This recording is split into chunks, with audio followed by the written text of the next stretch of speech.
Guys, dunia kita ni mengikut kajian pakar sejarah secara generalnya terbahagi kepada beberapa zaman.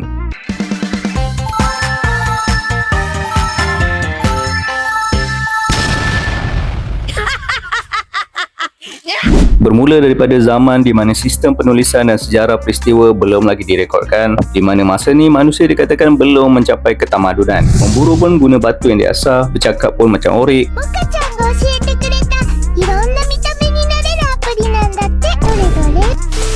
Maklumlah, baru lepas berevolusi dari monyet. Otak kau. Nah, zaman inilah yang digelar sebagai zaman prasejarah. Kemudian beralih kepada zaman kuno, pergi ke zaman pertengahan, and now sehinggalah zaman yang kita hidup sekarang ni yang digelar sebagai zaman moden. Kerana pengkaji-pengkaji sejarah percaya yang kita ni sekarang dah capai tahap yang lebih maju dari segala aspek aktiviti manusia, macam politik, komunikasi, teknologi, sains, semualah. Senang cakap. Tapi motif video ni adalah untuk membandingkan paralel antara zaman paling awal sampailah ke paling akhir antara dunia nyata dan dunia One Piece. Jadi macam biasa, kita bermula dari zaman paling awal, zaman prasejarah. Dari sudut sejarah dunia nyata, tak banyak yang diketahui pasal zaman ni. Yalah, sebab tak ada rekod sejarah kan. Masa ni para pengkaji percaya kewujudan haiwan purba seperti dinosaur, gajah mammoth, harimau saber-tooth, giant sloth dan macam-macam lagi.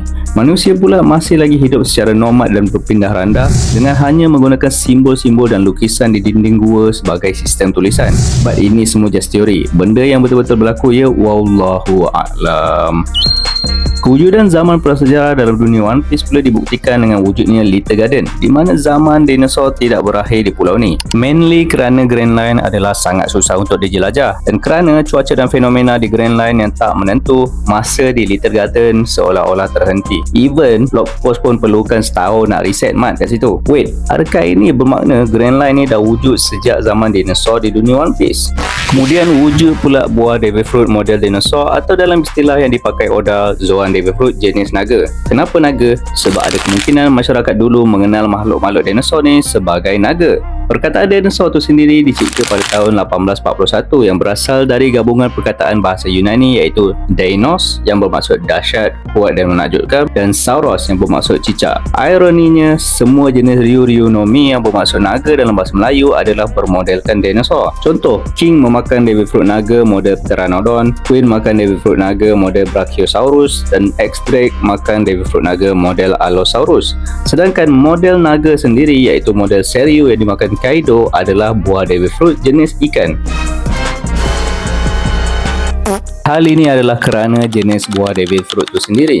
Seryu adalah tergolong dalam mythological Zoan, sedangkan Zoan-Zoan dinosaur lain adalah dikategorikan di dalam Ancient Zoan. Seryu diambil daripada mitologi Cina tentang ikan koi yang berjaya memanjat air terjun dan bertukar menjadi naga.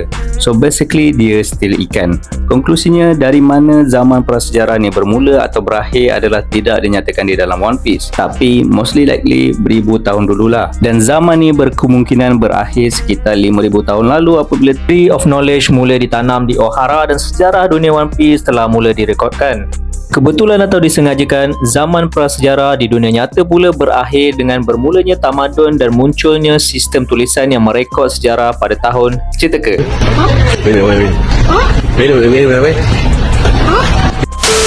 Yap, sama dengan di One Piece, sejarah dunia nyata juga mula direkod seawal 5,000 tahun lalu dalam tablet yang digelar Sumerian Cuneiform. Guys, sebelum video ni tamat, aku nak beritahu teori ni akan dibagi kepada 4 part di setiap video yang berlainan yang masing-masing bertemakan setiap satu era atau zaman yang ada.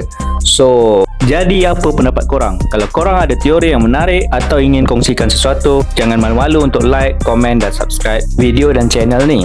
Kita jumpa lagi di Laugh Tale.